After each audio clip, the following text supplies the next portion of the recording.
Right now I'm going to share with you 3 ways that you can increase your overall athletic performance. And that means more strength, it means more speed, it means more endurance, and it means more focus. Now, way number 1, do breathing exercises. And when I say do breathing exercises, I mean it's the practice of repeating certain ways of breathing that is going to give you a deeper understanding of how the breath connects to the power that is in the body. For example, one exercise that I really like to do is first thing in the morning when I wake up. I like to sit on the floor and I like to start breathing from my diaphragm. And this does a lot of things. One of the things it does is it activates your digestive system, and therefore it's good to do this on an empty stomach. Another thing that it does is it brings oxygen into the bloodstream, and that does a lot of things. First of all, it keeps you calm, it can reduce your blood pressure, and it can give you more energy. And so when you do this at the beginning of the day, you're training your mind to be focused from the outset on how you breathe. It's very, very important because most people don't breathe correctly. They don't think about breathing at all yet. Breathing is a thing that we do most in our lives. So I think that we should learn how to do it correctly and get the benefits that we're meant to have, that our body needs us to have. Way number 2, use intermittent fasting.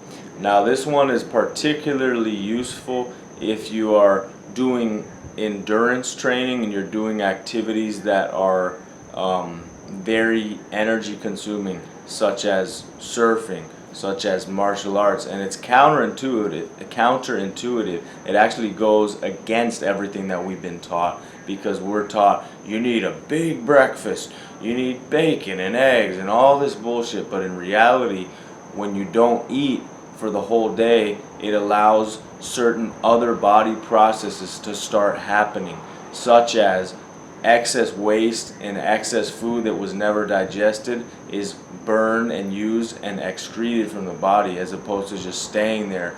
So that can help with everything from weight loss to combating chronic fatigue, even chronic pain. All of these things can be remedied and actually solved when we use intermittent fasting.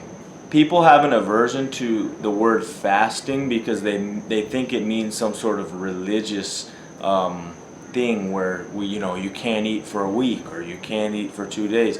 But I think one really important thing to keep in mind about fasting, if you want to get the full benefit of it, is to not put an insane amount of pressure on yourself at the beginning. You do it incrementally. Like anything that you want to have success with, you do it incrementally. So the first days, if you're accustomed to eating a breakfast in the morning or a big breakfast, which most people are, the first thing you do is you cut out the breakfast. So instead of eating that bread or those eggs that you normally eat, drink your coffee.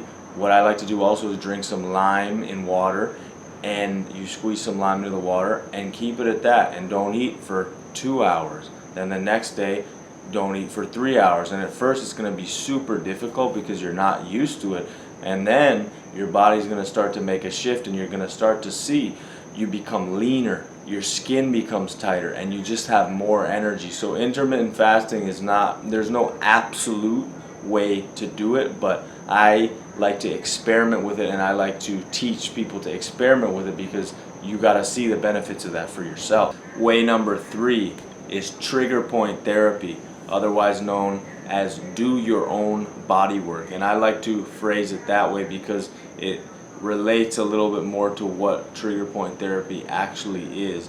And the way I see it as being most effective is not having someone else perform deep tissue massage on you, although that's great too. But do you really want to pay for that every single day? That's what I thought. I don't. And the thing is, if you want to get the full benefits of the myofascial release that happens when you perform trigger point therapy, it needs to be done every day, and not just once a day, multiple times a day. But this is for people who really want to take their athletic performance to the next level. Maybe there's certain chronic pains or certain muscle fatigue things that are affecting you. that is the way that you get to the next level in your training, when you start working on those muscles yourself. And there's a variety of tools that you can use. You can use the lacrosse ball. I like to put it in a sock because then you can control the height of it against a wall. You can use things as rare as a drumstick, which is actually very effective, and I show that in another video how specifically to use that, because you might look at it and say, how do I use this? And you can also use rocks that have sort of a triangular shape or a point, and that point is what you actually use to penetrate into the muscle. And when you do that enough times, you are again training a connection between your mind and the muscles, and telling the muscles, look, it's okay, stop being so tight, relax. Because there's a great quote from the great professional surfer Kelly Slater, and he said, it's only a tight muscle that gets injured. So when you remember that, it keeps it very simple, but the actual process of succeeding in keeping the muscles from getting too tense is actually difficult, and it takes work, but one day at a time, one step at a time. If you're really serious about taking your training and your strength goals or weight loss goals or whatever those personal health goals might be to the next level, and getting specific techniques and specific approaches such as breathing exercises, such as the science and the ways to use trigger point therapy to your advantage on a daily basis and avoid injuries and be stronger, I actually created a course that you would enjoy. It's called Mind Over Matter Mastery, and I lay out 7 sections that really are the heart and the core of how I had a revolution and a transformation in my, not just my athletic life, but also the connection between my mind and my body, and how I learned to use my mind to propel me to new heights athletically.